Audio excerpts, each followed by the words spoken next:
people? LP2000 right back at you with another video. Yes, welcome back to Leslie Chambers Kaiju Reviews on behalf of Summer Kaiju, and I'm your host, Leslie P. Chambers. And today we're taking a look at another great X Plus figure release. Yes. And if you recall my last video that I did a review on the newly acquired Rick exclusive set of Santa vs. Gara from the epic kaiju film from 1966, Frankenstein's Monster Santa vs. Gara, or better yet, better known rather as the War of the Gargantuas. So I figured, you know what, since that film came out in 1966 and I covered it, let's go back to the year of 1966 with this figure review. And today we're taking a look at the X Plus 30cm standard edition of Ebirah. Yes. The colossal crustacean from his epic kaiju appearance from the campy fun Showa Godzilla flick, Ebirah Horror of the Deep. Also known as Godzilla, Ebirah, Mothra, Big Duel in the South Seas, but we know it better here in the United States as Godzilla vs. the Sea Monster. And as you can see, I have the beautiful figure here, and you know there's something missing. The box. I don't have the box. I trashed it, you know. But I am going to provide an insert on what the box looked like. It was just a plain cardboard box with the a brown box, like I said, with the black silhouette of Ebirah. And in the top right hand corner, I believe, it had that new logo that they're putting on the boxes nowadays. The 65 years of Godzilla, you know, with the Shin Godzilla logo on the upper right hand corner. But since the box didn't have, you know, great artwork, I just trashed it, you know what I mean? So that's it with the box. Sorry, no box toss or anything like that, but hey, we'll get through it. We'll get over it. Alright, so let's go into the backstory about this figure, shall we? Let's see. When it comes to X Plus and Ebirah, they released Ebirah in just the 25cm scale, okay? They released Ebirah in 2011, if I'm not mistaken. The Rick version of that figure came with the mini flying condor from the film Godzilla vs. the Sea Monster. Then it was released, I want to say, in 2013 in a combined set.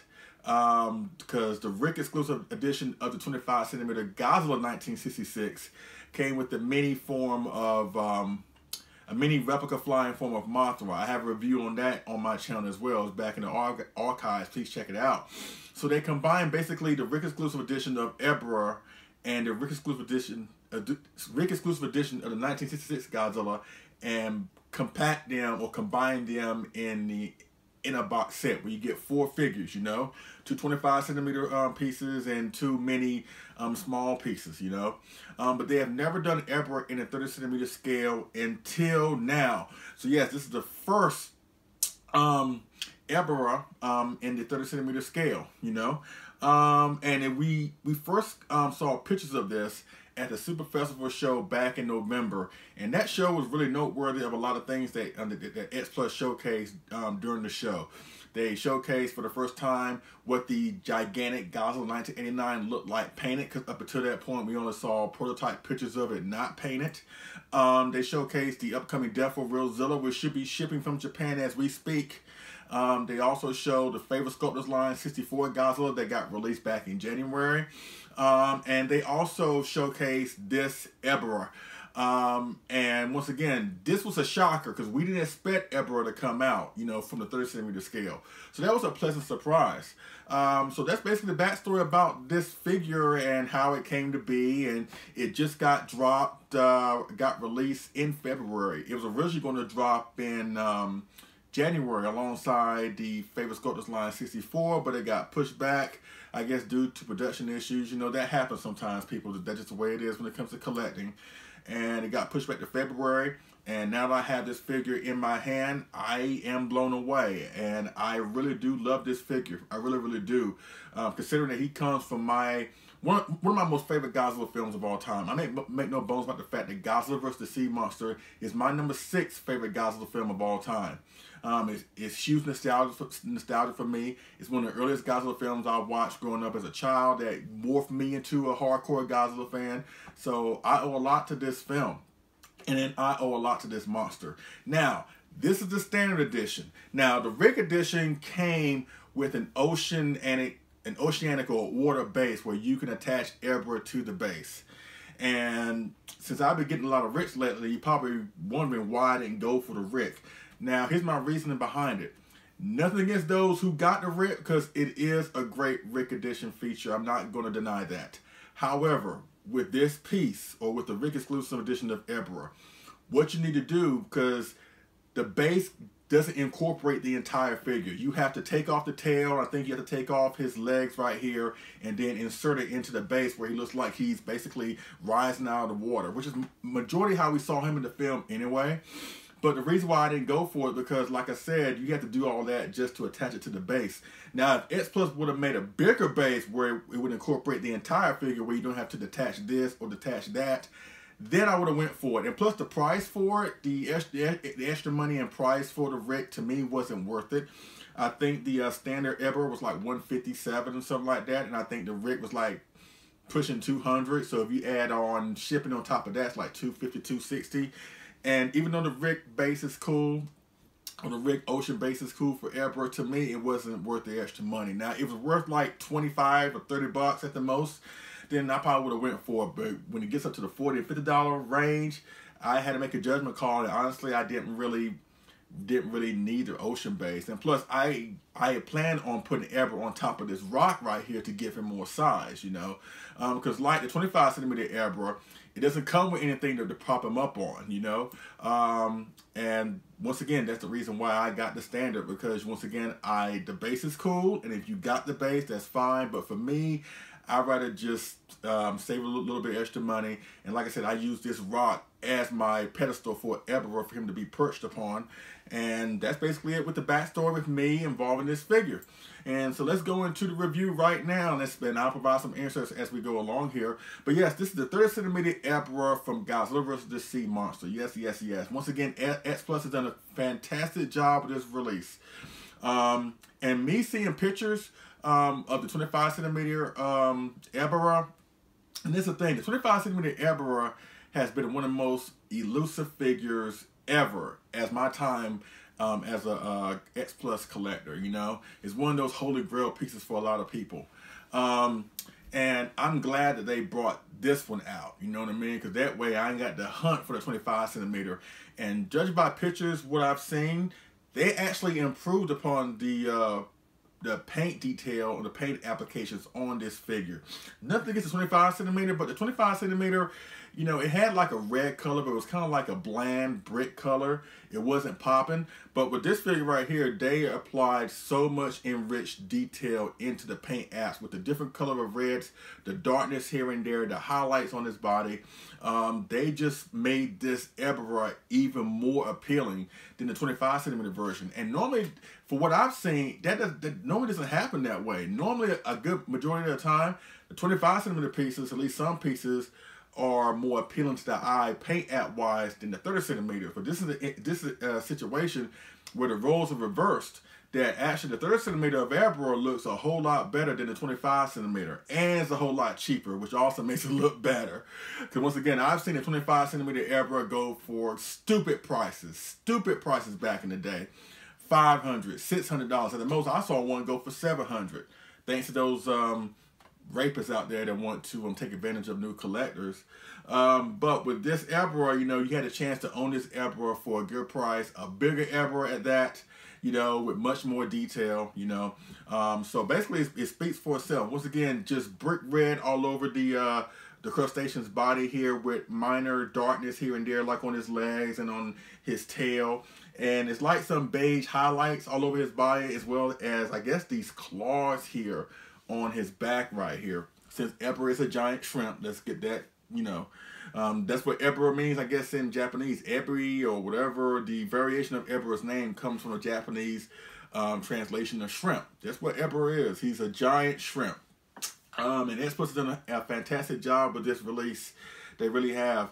Now, if you're wondering where I got this rock basically off the side of the road. You know what I mean? At one of these like industrial complexes, they have like these rocks that have like these man-made rivers or streams going through it. So I just found a rock suitable for Ebirah's size here, and just I reheated the vinyl, or heated the vinyl on his legs, because when you get them, you know, it's hard vinyl in place, right?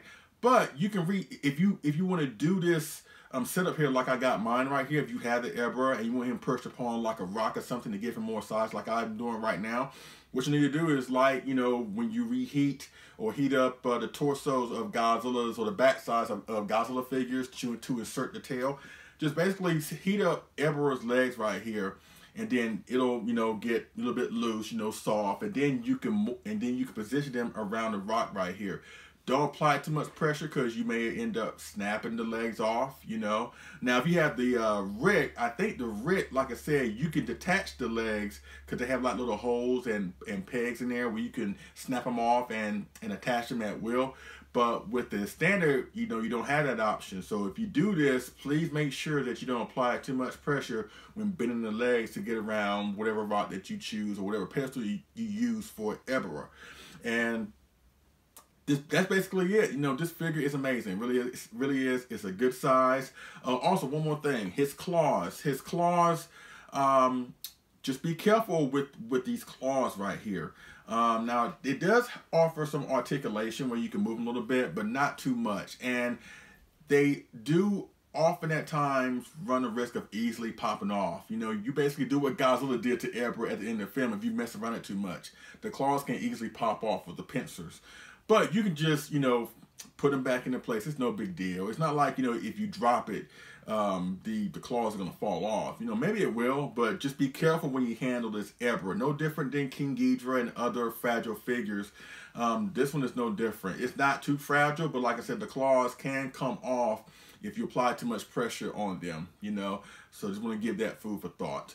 But once again, this is such an amazing looking figure of Ebra. In my opinion, the best one X Plus has ever done. Nothing against the 25cm version, you know, but this was such a great release. And it really blew my expectations out of the water.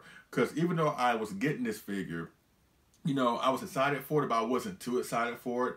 Then when I got it in my hand, I was like, wow, this really is a great piece. You know, especially for a monster of a giant shrimp that has no special powers and nothing like that. But red is my favorite color, by the way. Red is my favorite color. And I love red kaijus like Ebra, Titanosaurus, Destroyer, the GMK Baragon, you know. And the way X Plus has applied so much red and just the perfect amount of redness in this sculpt right here on the paint apps of Ebra, you know, it really is good. It really is a deep, just amazing, brilliant paint job on Ebra here. It's not too much red. It's not popping out at you. It's not like, you know, the Joker, his lips red or anything like that. Just a dirty kind of brick color, but not too bland, in my opinion, like the 25cm version. They just got it right. They got it perfect with this shade of red onto Ebra. And like I said, with the kind of dirty beige on his, I guess, spikes right here on the back, whatever. So please, if you have not got your hands on this figure, if you're a fan of Ebra, if you're a fan of Godzilla vs. the Sea Monster, please pick this guy up. At the time of this recording, it is, what, April the 14th? And I was on Hobby Search the other night, and Hobby Search still has a few of these Ebras left on their website for $157. Factoring shipping, probably bring up to $190, so under $200 for a bigger, better painted version of Ebra than what you may find with a 25cm in the aftermarket. Because once again, I've seen that figure go for stupid prices. But with this one, you can get this one for basically a fraction of the cost of what I've seen the 25cm Ebra go for. And it's bigger and the paint job is better. You can't go wrong with this figure, the 30cm Ebra Standard Edition from X Plus. Or the Rick Edition. Don't get me wrong. Don't let my assessment or my opinion deter you from getting the Rick if you want the Rick. If you want the Rick, that's fine. There's nothing wrong with that. I'm just saying, for me, I just didn't want to go through the trouble, even though it would have been easy to take off the tail, take off his legs, just to put it into the base. That's fine. Like I said, the reason why I didn't go for it, because like I said, I wish the base would have been a little bit bigger and where it could incorporate the entire figure. Maybe you could have had like a bigger base and just basically place Ebra into the ocean base where he looks like he's splashing around, where you don't have to detach this and attach that. And when you do that, also when you put Ebra in the base, it gives him somewhat less size, in my opinion.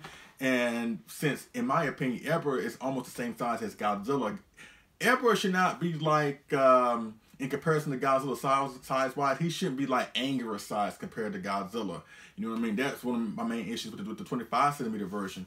Because when you put the 25 centimeter Ebra up against the 25 centimeter 66, even though they're in the same scale, to me, they don't scale right. You know what I mean?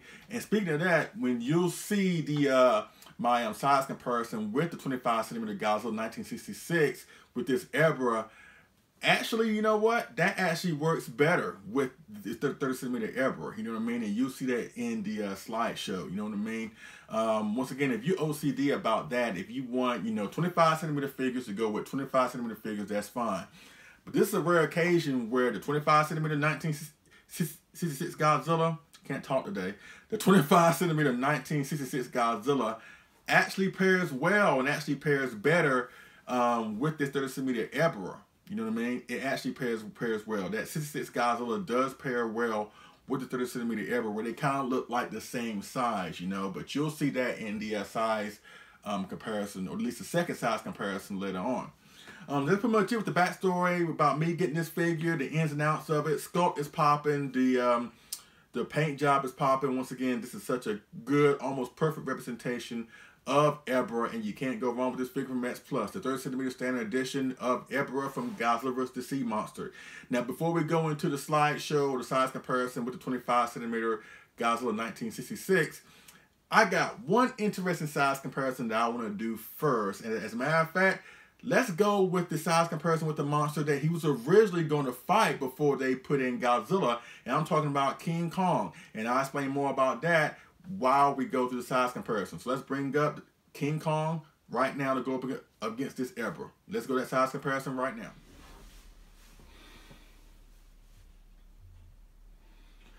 Okay, folks, this is the first size comparison, and quite frankly, this is a size comparison that I've been wanting to do for a very, very long time. And yes, alongside the X Plus 30 centimeter standard edition of Ebra, I have a 30 centimeter Murakami kit of King Kong based off his iconic appearance. And yes, I said iconic appearance because it's from my favorite King Kong film of all time. Yes, his iconic appearance in 1967's King Kong Escapes. And just for the record, this is what we would have originally gotten if we had not got Godzilla vs. the Sea Monster. Yes, King Kong was originally slated to fight Ebra in the 1966 film. I believe the title of the film was originally called Operation Robinson Crusoe, King Kong vs. Ebra. Yes, this was going to be the movie that we were going to have. We would see King Kong fight Ebra, then maybe fight Mothra at the end. Basically everything that Godzilla did in Godzilla vs. the Sea Monster was originally slated for Kong. And I've always wanted to make this size comparison happen when it comes to my figures. And as you can see, King Kong looks paired really well with Ebra, you know what I mean? And it makes me wonder what would have happened if we would have got that film. Now, of course, I guess the reason why they didn't do King Kong vs. Ebra, because I believe the people who owned Kong at the time, I believe Rankin Bass, didn't really like the treatment or the story that would turn out to be Godzilla vs. the Sea Monster. So they pulled Kong out of there, and I guess they wanted Inoshiro Honda to direct the film. But during the time of 1966, Inoshiro Honda was busy directing War of the Gargantuas. So he was unavailable, so they decided to go with a new director called Jun Fukuda, who would go on to direct, Son of Godzilla, Megalon, Gigan, and 1974 Mechagodzilla. But I guess Rankin Bass wasn't feeling that, so they decided to pull Kong out of the equation. So I guess Toho at that point probably had everything already underway with the production and just prep work they have done. They was like, you know what? Because in my opinion, I don't think they really had plans for Godzilla that year, because Godzilla ended up being a last-minute substitution. Because like I said, the other big film that Toho did that year, as far as kaiju, was War of the Gargantuas, and Godzilla wasn't a part of that. So that leads me to believe that Godzilla was didn't have any major plans that year. But even though it's interesting that Godzilla was substituted at the last minute, every now and then I wonder what would have happened if we did get King Kong versus Ebra. Now, with Godzilla fighting Ebra, Godzilla was able to fight Ebra on Ebra's turf. So in a way, Ebra is more of an aquatic animal than Godzilla is. So in essence, Godzilla had to fight Ebirah underwater, more so underwater. Now, majority of the time, Godzilla had to bring Ebirah up, you know, to the surface of the water to fight him. But underwater, that's really more so Ebirah's habitat than Godzilla. But at the end of the day, Godzilla still won. Now, had that put Kong in there, if Kong had been the one to fight Ebirah, it probably would have been a lot more suspenseful because, you know, Kong can't breathe underwater like Godzilla. So the fight scene would have been very, very more tense and just leave you wondering how Kong would defeat Ebirah. You know, because once again, Kong can't breathe underwater. So the fight scene probably would have been more dramatic between King Kong and Ebirah versus Godzilla versus Ebirah. Because once again, you knew going in that Godzilla was going to win against Ebirah. But with Kong, you know, it kind of gives you a little bit of a doubt if Kong will win. Once again, him fighting Ebirah, him come across Mothra, which is something that we have not seen before in the film, would have been so good to go. And hopefully that would have led into King Kong Escapes. I just wish that Toho would have done more with King Kong, or at least would have been able to do more with King Kong, because there's only so much you can do if somebody else owns the rights to a certain character. But with that being said, these look great together. I'm glad I got them. And fun little trivia fact, especially when and this kind of has ties with the whole King Kong element. Remember in the beginning of the film when we first see Ebirah for the first time, when he first reveals himself, when he attacks those two natives that's trying to escape the island. You know, they're trying to escape the red bamboo, and they get on this little native boat, and they try to swim away from the island, but they get cut off by Ebirah, who fully reveals himself for the first time. And of course, Ebirah attacks the boat and kills the two men. Now, there's two men in the boat, like I just said. Slimmer man and a bigger man towards the tail end of the boat. After all the characters that Toho had access to, that they would choose a guy that played King Kong, ended up getting eaten by Ebirah. You know what I mean? You see what I'm saying? Maybe that was Toho's way of throwing shade at Rankin Bass. Like, hey man, you know, we planned for this to be a King Kong film, and now, you know, we had to rearrange and switch things around to accommodate y'all. I just find that kind of interesting. Of course, one may not have to do with the other, but I just find it ironic that one of the people, at least one of the first people that Ebirah kills in the film, is a guy who actually played King Kong, the monster that was originally supposed to fight Ebirah in the first place. So I find that very ironic. But once again, this is a very, very nice size comparison between King Kong versus Ebirah. Makes you wish that, you know, what could have been. But then again, also at the same time, it makes me appreciate Godzilla vs. Sea Monster even more, you know. And speaking of Godzilla vs. Sea Monster, as I promised earlier, here's a size comparison, a slideshow size comparison with the 30cm Ebirah here. And afterwards, I'll finish up my review with my thoughts of Godzilla vs. Sea Monster. So let's go to the size comparison between Godzilla and Ebirah right now.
folks, I'm back with my final thoughts of Godzilla vs. the Sea Monster. You know I gotta talk about the movie. You know I gotta talk about this.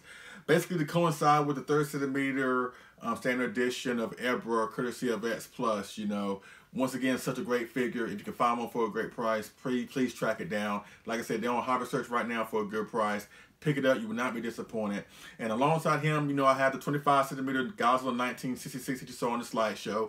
And I have the 1964 25cm X Plus figure of Mothra. Now, since they have not come out with a full-scale version of that Mothra from the film, the only figure that they have made of that was the mini replica of Mothra that came with the Rick exclusive edition of the Godzilla. But this is about as close you're ever going to get to the 1966 Mothra. I don't think they'll probably make one, you know what I mean? But until then, this is a great substitution. And as you can see, aside from the giant condor, this makes the perfect setup to Godzilla versus the Sea Monster, or Godzilla, Ebra, Mothra, Big Duel in the South Seas. Let me just say this: I think I prefer Godzilla vs. the Sea Monster better as a title. Because Mothra, really, her role in the film is more so of a cameo. She doesn't really do anything until the tail end. Now, she's present throughout the film, kind of like Godzilla. It's amazing that out of all the three monsters, or at least the three major monsters in the film, two of them are asleep the majority of the time. You know, Ebra's the only one that's out there doing his thing or whatever. But that's the thing. When it comes to Godzilla vs. the Sea Monster, I can understand why this film doesn't get talked about that much. This film, in a way, kind of gets overlooked. And this film, also, I understand, doesn't get a lot of love from a lot of people. The reason why I love it is the fact that it's really a fun Godzilla adventure. And it's one of three Godzilla Island adventures that we will see in the show period, that where the majority of the story, if not all the story, takes place on an island setting. You know, of course, he would be on Monster Island, where he would go back and forth in the 70s films, you know. But with this film, the next film's on the Godzilla and Godzilla's Revenge, where everything is primarily set on, you know, a tropical island. In my opinion, this is my favorite out of the three. You know, nothing against on the Godzilla, nothing against Godzilla's Revenge. I love those films. But this film really is a great film for me. It's my favorite out of the bunch. And I believe that maybe the main reason why this film doesn't get talked about that much is because of the antagonist of Ebra. And I know Ebra is not looked upon as like King Ghidorah or Gigan or Hedra or Mechagodzilla. You know, he's one of those lesser known villains, or at least lesser respected villains, I guess, in a lot of respects. And I can understand that, because I think the problem with this film and why it doesn't get, in my opinion, the respect that it deserves, for a couple of reasons, really. I think up until that point, Godzilla in his films were really epic films that got bigger and more grand in scale as the series progressed. You know, with him fighting Kong in '62, then him going on fighting two different versions of Mothra in the next film, then him teaming up with Mothra and Rodan to face an intergalactic space demon in King Ghidorah. Then in the next film, he goes to outer space to fight that space demon in King Ghidorah. And yet his next film is him fighting a giant shrimp. I understand why, you know, that can really be like, really? Once again, it makes me wonder what would have happened if Twitter or Instagram or social media was prominent back then as it is now, where we know about all these movies that's supposedly coming out, you know, where they leak trailers and footage and stuff like that. And after following Godzilla vs. Monster Zero, and, you know, let's say Twitter was around that time, and let's say you have access to Twitter, you're like, okay, Monster Zero was awesome. I wonder what the next Godzilla film is going to be about. It's going to be awesome. It's probably going to be better than Monster Zero. Who's he going to fight this time? And then you come to find out it's a giant shrimp. I understand that, you know. And plus, it doesn't have like the epic Akira Ifukube music. You know, it doesn't have any major city destruction scenes. Well, of course, Godzilla does destroy the red bamboo base, but it's not an extensive city destruction scene, you know. But I think for what they tried to do with this film, with it being isolated in a tropical setting, and all the building blocks and pieces they put together in the film, you know, with Ebra being out there, Ebra giving a little bit of a backstory, really, how he became big and why does he do the things that he does. Sometimes a lack of backstory, you know, less is more in this situation. But you have that going on. You have this evil organization building nuclear weapons, that's enslaving people from Infant Island. The people from Infant Island that did not get enslaved are trying to wake Mothra up to go in and rescue them. All the while, Godzilla's on the island and they don't even know about it yet. All that comes together at the very, very end in like a perfect crescendo of all these events unraveling all at once to create the perfect payoff. And then with the whole time bomb element at the end, once again, this is one of the most fun, adventurous Godzilla films out there. And I know it doesn't feature, like I said, city destruction scenes, Ifukube epic type music, it doesn't deliver off the wall special effects that you was finding like in Monster Zero and other films. But I think for a film that's very simple, very simplistic in its presentation, very simplistic in its story, this film is such a great film to pop on like right now, because I'm recording this right now on Sunday, April 14th, and it's starting to rain outside here in North Carolina. It's a perfect opportunity or a perfect setting to pop in this film and have a good time with it. You know what I mean? That's the main reason why I love this film so much. And maybe because around this year, 1966, maybe the War of the Gargantuas kind of got like the most attention that year for being a more epic film, and Godzilla kind of like got pushed into the back burner a little bit because he wasn't doing what he normally did at that point of destroying cities, fighting other, off the wall monsters. But this film shines in other ways, you know what I mean? And as much as I would have loved to see King Kong fight Ebirah, once again, Toho was in a crisis when King Kong got pulled at the very, very last minute, And this is one of those situations where they had an opportunity to bring in King Kong. That failed, but they say, you know what, we're going to put in Godzilla and hope for the best and make the most out of a bad situation. And in my opinion, they did exactly that with this awesome film of Godzilla vs. the Sea Monster. So that's my take on Godzilla vs. the Sea Monster. Maybe, hopefully, I can convince you to go back and rewatch it and understand once again, it may not have all the other stuff that the prior Godzilla films have. It may not be as epic as maybe the later Godzilla films have, but or will be at that point. But this is a very simplistic story that still provides a lot of fun, provides a lot of adventure, provides a lot of laughs, and it shows what Godzilla will be doing if he's not in Japan destroying the world. He's on an island, and it just shows wherever Godzilla goes, wherever he is, adventure is sure to follow. And that's why I love Godzilla vs. the Sea Monster so much. You know what I mean? So that pretty much concludes my review of the X Plus Standard Edition of the 30cm Ebirah, based off his classic, iconic, campy show of film appearance in the 1966 Kaiju 3 battling monsters, or they didn't battle each other, but you know what I mean. This is a great setup between these three iconic monsters. Yes, I will throw Ebirah in there as being iconic. I know this film not only had an impact on me, I'm sure it had an impact on a lot of people growing up when they were first introduced to Godzilla. I'm not going to sell Ebirah short just because he doesn't have the ranking of a King Ghidorah or Mechagodzilla. With this film, Ebirah had as much to do with the success of this film, or at least the fun of this film, just like Godzilla, or to a lesser extent even Mothra, So we got to give Ebirah some respect. And in terms of a figure, you have to get this figure. Please get this figure. Like I said, it's on Hobby Search right now for a relatively good price. The same pre-order price that it was when it came out back in February. And if you're a great fan of this film, or a great fan of Ebirah, or just a great fan of just simplistic kaijus like Ebirah, you can't go wrong with this figure. The X Plus 30cm Ebirah from Godzilla vs. the Sea Monster. And the next figure review will be the upcoming 30cm Fire Rodan from Godzilla vs. Mechagodzilla 2 or Godzilla vs. Mechagodzilla 1993. That will be coming up real soon. So until then, that's pretty much it with my review. And I thank you so much for watching. I appreciate it. And I will see y'all again on this figure move review. All right? Y'all take it easy.